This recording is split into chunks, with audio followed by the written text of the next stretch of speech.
Hai Positive People, kita kembali melanjutkan share pengajaran kita dalam Matius pasal 23. Kita sudah menyelesaikan Matius pasal 22. Kali ini kita menyambung di Matius 23. Kita ambil perikop pertama ayat 1 sampai 12. Maka berkatalah Yesus kepada orang banyak dan kepada murid-muridnya, katanya, ahli-ahli Taurat dan orang-orang Farisi telah menduduki kursi Musa. Sebab itu turutilah dan lakukanlah segala sesuatu yang mereka ajarkan kepadamu. Tetapi janganlah kamu turuti perbuatan-perbuatan mereka, karena mereka mengajarkannya tetapi tidak melakukannya. Mereka mengikat beban-beban berat lalu meletakkannya di atas bahu orang, tapi mereka sendiri tidak mau menyentuhnya. Semua pekerjaan yang mereka lakukan hanya dimaksudkan supaya dilihat orang. Mereka memakai tali sembayang yang lebar dan jumbai yang panjang. Mereka suka duduk di tempat terhormat dalam perjamuan dan di tempat terdepan di rumah ibadat. Mereka suka menerima penghormatan di pasar dan suka dipanggil rabi. Tetapi jangan kamu disebut rabi, karena hanya satu rabi. Dan kamu semua adalah saudara. Dan janganlah kamu menyebut siapapun bapa di bumi ini, karena hanya satu bapakmu, yaitu Dia yang di sorga. Janganlah pula kamu disebut pemimpin, karena hanya satu pemimpinmu, yaitu Mesias. Barang siapa terbesar di antara kamu, hendaklah ia menjadi pelayanmu. Dan barang siapa meninggikan diri, ia akan direndahkan. Dan barang siapa merendahkan diri, ia akan ditinggikan. Kritik tajam Yesus bukan ditujukan pada jabatan atau peran pemimpin agama Yahudi, tetapi kepada pelaku-pelaku jabatan tersebut. Mereka adalah oknum yang menodai jabatan yang mulia. Itu sebabnya Yesus mengatakan, secara jabatan mereka duduk di kursi Musa, memiliki otoritas yang patut dihormati.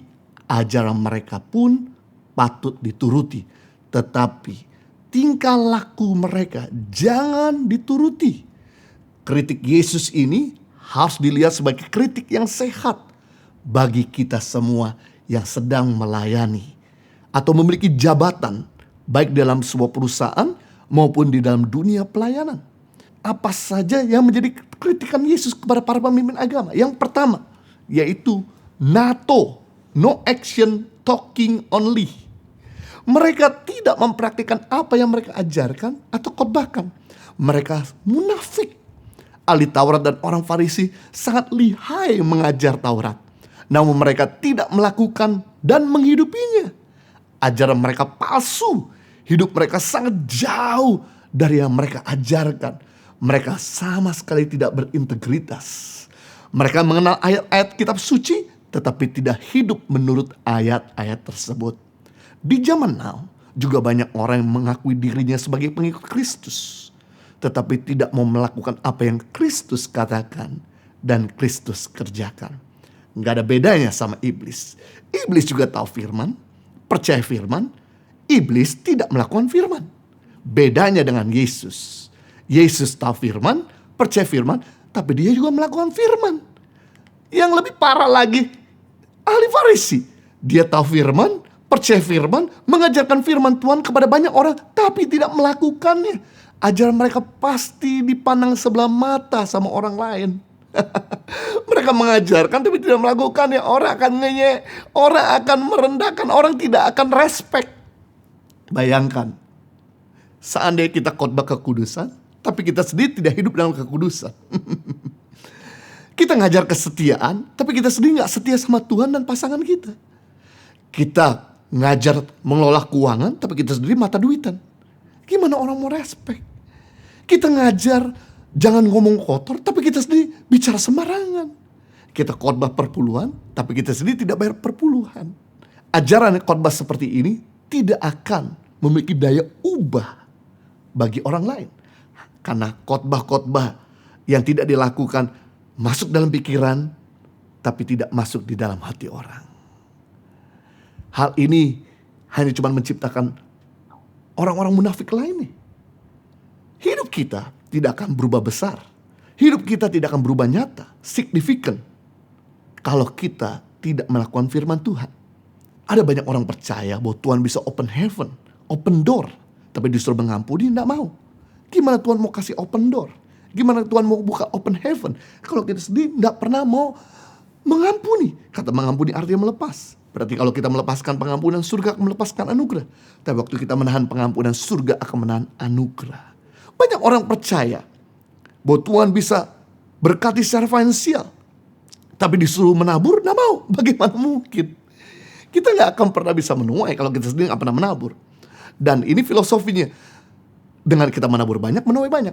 Dengan menabur sedikit, menuai sedikit. Berarti kita nggak akan pernah ngalamin financial upgrade kalau kita sendiri nggak pernah memberi upgrade.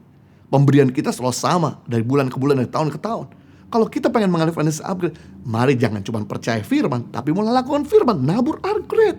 Banyak orang percaya kuasa Tuhan dapat bekerja dalam kehidupan dan pelayanan saya, tapi disuruh memberitakan Injil nggak mau. Gimana mungkin?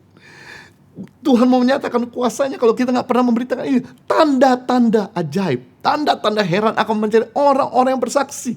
Kamu akan menerima kuasa kalau Roh Kudus turun ke atas kamu, dan kamu akan menjadi saksiku di Yerusalem, Yudea, Samaria sampai ke ujung bumi. Berarti kuasa dan Roh Kudus bekerja bersamaan ketika kita menjadi saksi.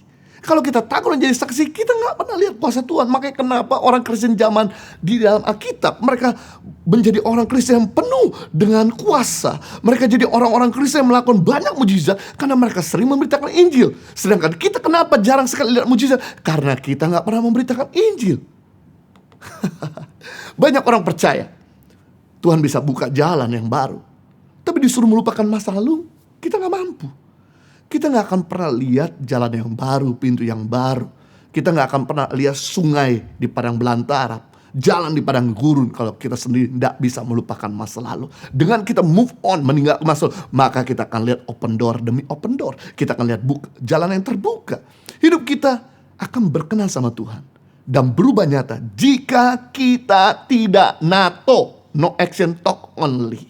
Teguran yang kedua yang Yesus sampaikan kepada para pemimpin agama, yaitu carmuk alias cari muka. Para ahli Taurat dan orang Farisi melakukan segala sesuatu dengan motivasi untuk mendapatkan pujian dari orang lain. Mereka berlomba-lomba ingin menjadi rabi, ingin jadi bapa, pengen jadi pemimpin, pengen jadi yang nomor satu. Mereka senang sekali menonjolkan dirinya.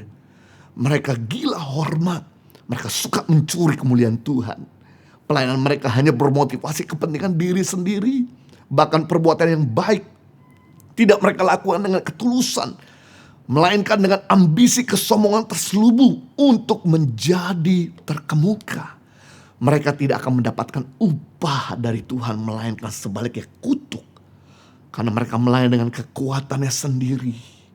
Tuhan mau kita melayani dan berbuat baik dengan tangan kanan memberi, tangan kiri jangan mengetahuinya. Sebab jika tangan kanan memberi, tangan kiri ingin menerima pujian, maka kita sudah menerima upahnya, yaitu pujian dari orang lain. Tidak lagi bisa menuntut untuk Tuhan berbuat lebih besar kepada kita, sebab kita sudah terima upahnya dari orang lain. Jika tangan kanan memberi, tangan kiri ingin menerima pujian, sebenarnya kita sedang memberikan tekanan batin kepada orang tolong. Mereka akan berpikir, bagaimana saya bisa balas budimu, bagaimana saya bisa balas kebaikanmu, bagaimana saya bisa balas utang-utang. Namun sebaliknya, jika tangan kanan memberi, tangan kiri tidak ingin dipuji, maka kita sedang memberikan kelegaan kepada orang yang kita tolong. Betapa bahagianya buat mereka yang telah dihapuskan dari surat hutang.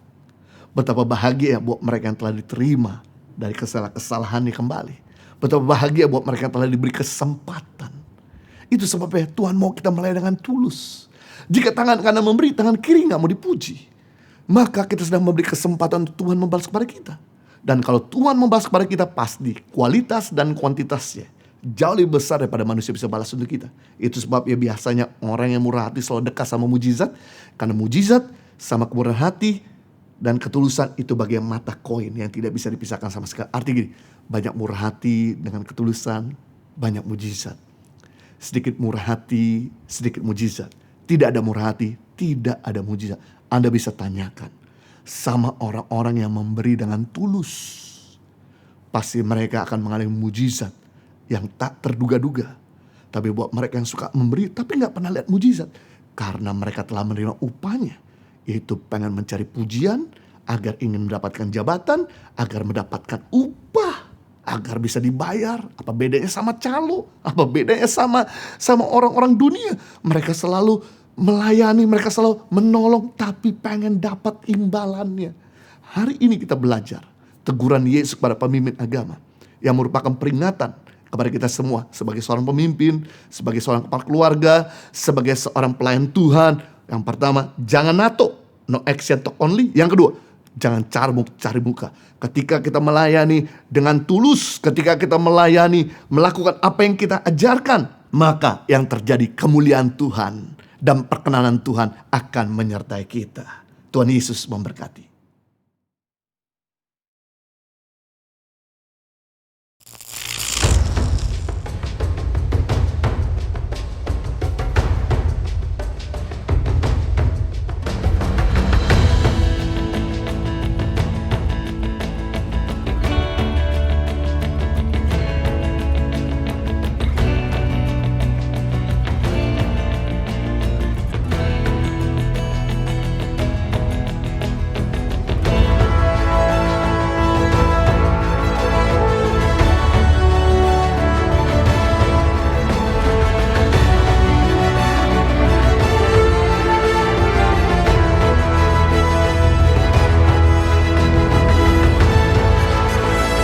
Suka duka, perjuangan guru tangan pengharapan dalam membangun pendidikan di pedalaman Indonesia.